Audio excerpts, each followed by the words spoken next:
Have you ever felt like the world was laughing at you? Like every stumble, every fall, was a spectacle for everyone else's amusement? That was Ilara's entire life. In her small, quiet town, nestled in a valley where everyone knew everyone, Ilara was known for one thing: her clumsiness. She'd trip over flat ground, spill drinks with uncanny precision, and her attempts at dancing looked more like a fight with invisible bees. The laughter followed her like a shadow, a constant stinging reminder of her perceived failings. "There goes Tumble Lara," the other kids would jeer. Even as she grew older, the nickname stuck, a brand seared into her identity. Each chuckle, each pointed finger, chipped away at her spirit, leaving her feeling small and insignificant. She started to believe them. Maybe she was just meant to fall. But in the solitude of her room, away from the judging eyes, Ilara had a secret. A dream that felt so audacious, so impossible. It was hers and hers alone. She dreamed of flying. Not in an airplane, but with her own 2 feet leaving the ground, soaring above the town that seemed to hold her down. This dream was her sanctuary, a place where she wasn't clumsy Ilara, but a graceful, weightless being dancing with the clouds. It started with sketches. Pages and pages of designs filled her notebooks, wings inspired by dragonflies, mechanisms mimicking the powerful flap of an eagle. The math was dizzying, the physics seemed insurmountable, but for the first time in her life, Ilara felt a sense of purpose that overshadowed the shame. This wasn't just a fantasy. It was a problem to be solved, a challenge to be met. Her first workshop was the old, forgotten barn at the edge of her family's property. It was dusty and filled with forgotten relics, but to Ilara it was a cathedral of possibility. She began collecting materials: discarded bicycle parts, old tent fabric, lightweight aluminum pipes from the scrapyard. Her hands, once known only for their clumsiness, became deft and sure. They learned the language of tools, the feel of welding metal, the rhythm of stitching canvas.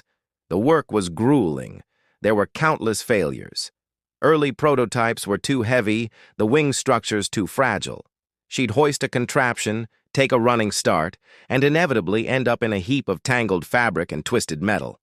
And of course, the laughter followed her there too.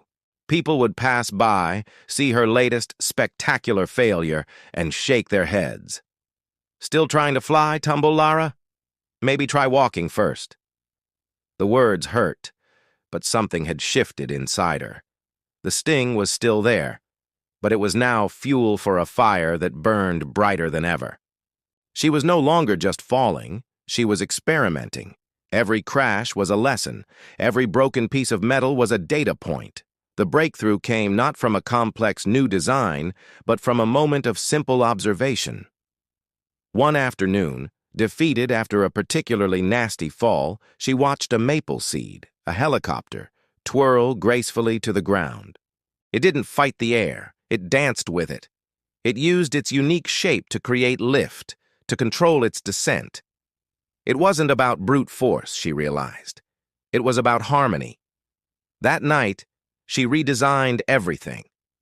Her new wings were lighter, more flexible, with a unique, curved airfoil shape inspired by the maple seed. She incorporated a lightweight harness system she'd salvaged and modified from old rock climbing gear. This wasn't just a pair of wings anymore. It was an extension of herself. It felt right.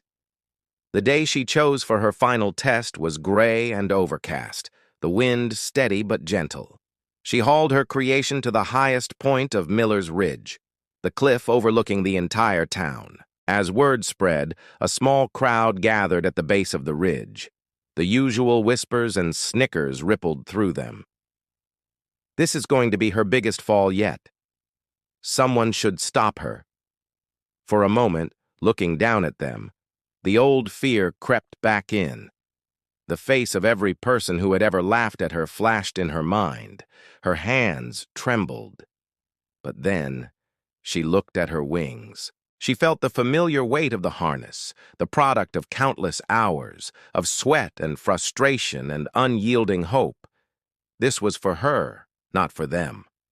She took a deep breath, the crisp air filling her lungs, and she ran. For 3 long steps, it was just running. On the 4th, the ground disappeared beneath her feet. But instead of the familiar, sickening plunge, she felt a powerful, thrilling lift. The wind caught the canvas, and the world tilted in a way she had only ever dreamed of. She was flying. A collective gasp rose from the crowd below, a sound that cut through the air. The laughter died in their throats, replaced by stunned silence, then by murmurs of disbelief. Down below, they were just tiny figures, their faces upturned, their mockery forgotten. Up here, Elara was free. She wasn't Tumble-Lara anymore. She was the girl who flew. The wind sang in her ears, a triumphant melody that drowned out every last echo of their laughter. She soared over the town, over the schoolyard where she'd been teased, over the streets where she'd stumbled. From this height, it all looked so small.